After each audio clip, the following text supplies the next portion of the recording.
안녕하세요, 여러분. 오늘은 정말 특별한 음악 시간을 가져보려고 해요.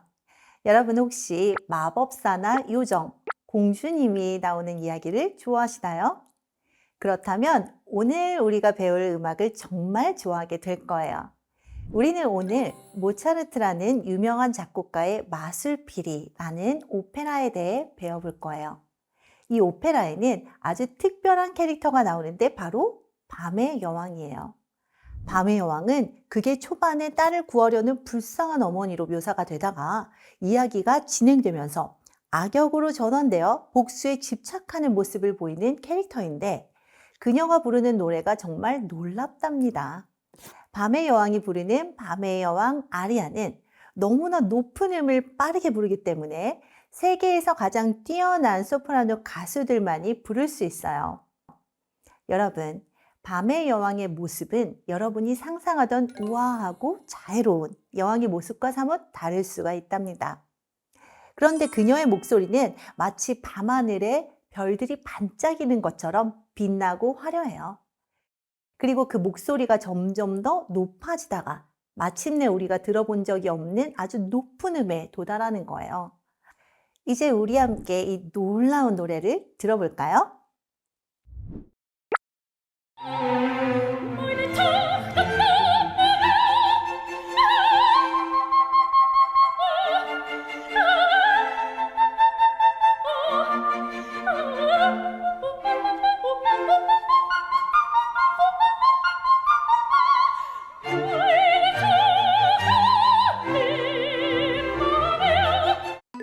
혹시 이 악곡 들어본 적 있으신가요? 그래요. 여러분이 어렴풋이 들어오던 그 곡이 이 곡이 맞을 거예요. 오늘은 그 배경 지식을 조금 더 쌓기 위해 여러분의 귀를 쫑긋 세우고 밤의 여왕이 어떻게 마법 같은 목소리로 우리를 환상의 세계로 인도하는지 느껴보세요. 자, 준비되셨나요? 모차르트의 마법 같은 음악 세계로 함께 떠나봅시다.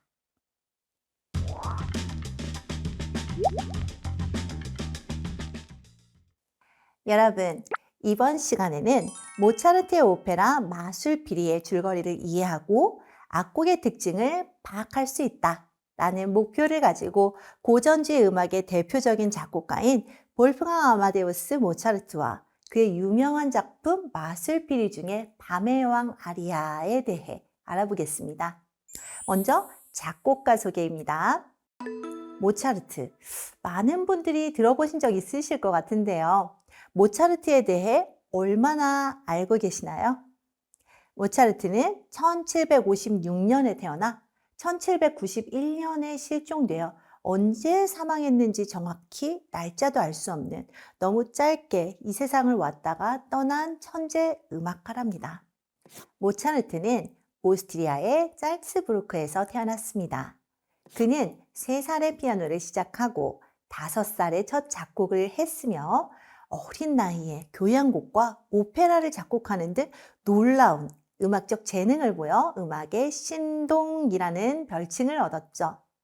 어느 정도였길래 모차르트는 음악의 신동이라는 별칭을 얻었을까요? 한 가지 일화를 알려줄게요. 1770년 로마에서 일어난 일입니다. 당시 14살이었던 모차르트는 시스티나 성당에서 알레그리의 미제레레라는 성가를 듣게 됩니다. 이 곡은 아름다움으로 유명했지만 교회는 악보의 반주를 엄격히 금지하고 있었습니다. 악곡 미제레레는 10분이 넘는 길이에 다성부로 이루어진 복잡한 곡이어서 전문 음악가들조차 한 번 듣고 필사하는 것은 불가능하다고 여겨졌습니다. 그러나 모차르트는 이 곡을 단 한 번 듣고 완벽하게 기억해 악보로 옮겨 적는 데 성공했습니다. 이는 당시로서는 믿기 힘든 일이었습니다. 교회는 악보 반출을 엄격히 금지하고 있었지만 모차르트의 이러한 천재적인 능력에 감탄하여 그에게 아무런 벌을 내리지 않았다고 합니다. 이 에피소드는 모차르트의 놀라운 청음 능력과 음악적 기억력을 보여주는 대표적인 사례로 그가 왜 음악의 신동으로 불렸는지를 잘 설명해주는 일화입니다. 이제 모차르트의 오페라 마술피리에 대해 자세히 알아보겠습니다. 이 곡은 오페라입니다. 오페라란 이탈리아에서 시작된 극음악으로 노래, 무용, 연기, 무대 장치 등의 고전적인 종합 무대 예술이라고 보시면 되는데요. 오케스트라가 반주하고 이야기를 노래로 표현하는 음악극입니다. 그중 밤의 여왕 아리아는 오페라 마술피리의 한 부분입니다. 아리아란 주요 등장인물 한 사람이 자신의 감정을 표현하며 부르는 서정적인 곡을 의미하는데요. 오페라 속 인물들의 감정이 가장 잘 드러나는 순간이에요. 독창으로 불리며 인물의 내면을 깊이 파헤치는 시간이죠. 아리아가 등장할 때는 스토리가 멈추고 그 인물이 자신이 느끼는 감정을 오롯이 표현하는 시간을 가지게 돼요. 감정의 변화나 강조점을 찾아보는 것이 아리아의 핵심을 이해하는 열쇠랍니다. 모차르트의 오페라 마술피리의 줄거리를 간단히 요약하면 지혜 세계의 지도자 짜라스트로는 밤의 여왕의 딸 파미나를 자신의 세계로 납치해 여왕의 악 영향으로부터 보호하려 하고, 이에 진노한 밤의 여왕은 타미노 왕자를 포섭해 납치된 딸 파미나를 구해달라고 부탁합니다. 이때 여왕은 왕자에게 맹수도 잠재울 수 있는 마술피리를 호신용으로 주고, 그와 동행할 세자비 파파게노에게는 영롱한 소리가 나는 요술종을 건넵니다. 타미노는 파미나의 초상화를 보고 사랑에 빠져 세자비 파파게노와 함께 구출에 나섭니다. 그런데 짜라스트로의 성에 도착한 타미노는 짜라스트로가 사실 악인이 아니라는 것을 알게 됩니다. 그리고 타미노와 파파게노는 짜라스트로의 사원에서 시련을 겪게 됩니다. 이 와중에 밤의 여왕이 파미나에게 짜라스트로를 죽이라고 명령하지만 실패합니다. 타미노와 파미나는 물과 불의 시험을 함께 통과하고 파파게노도 파파게나를 만나 행복한 순간을 맞이하게 됩니다. 결국 밤의 여왕과 그녀의 무리들은 패배하고 짜라스트로의 지혜와 빛의 세계가 승리하게 되는 동화와 같은 얘기인데요. 모차르트는 이처럼 비극적 오페라가 아닌 밝은 오페라를 많이 작곡했답니다.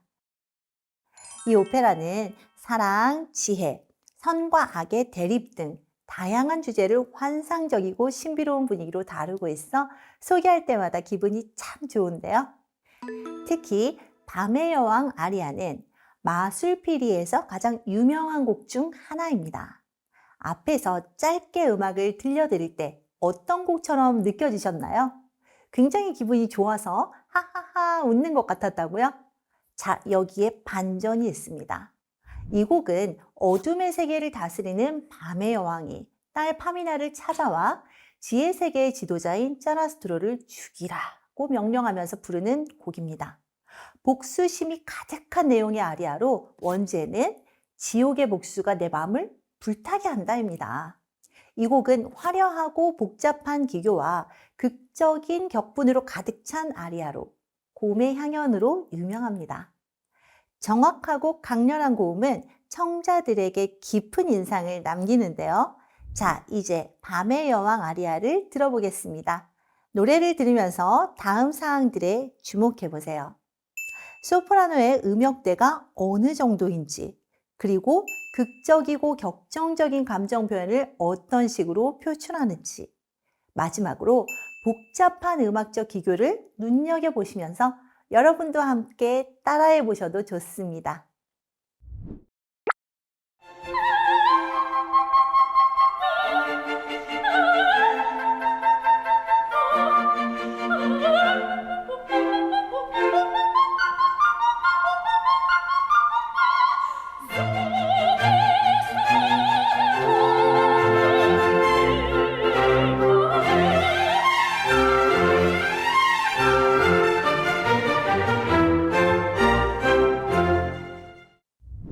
어떠셨나요?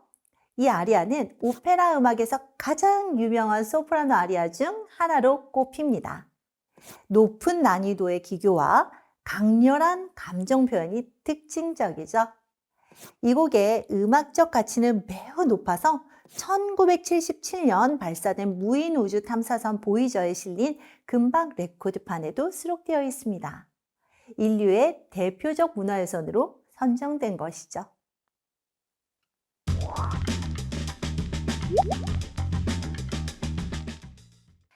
오늘 우리는 모차르트의 걸작 오페라 마술피리에서 가장 유명한 아리아 중 하나인 밤의 여왕 아리아에 대해 배웠습니다.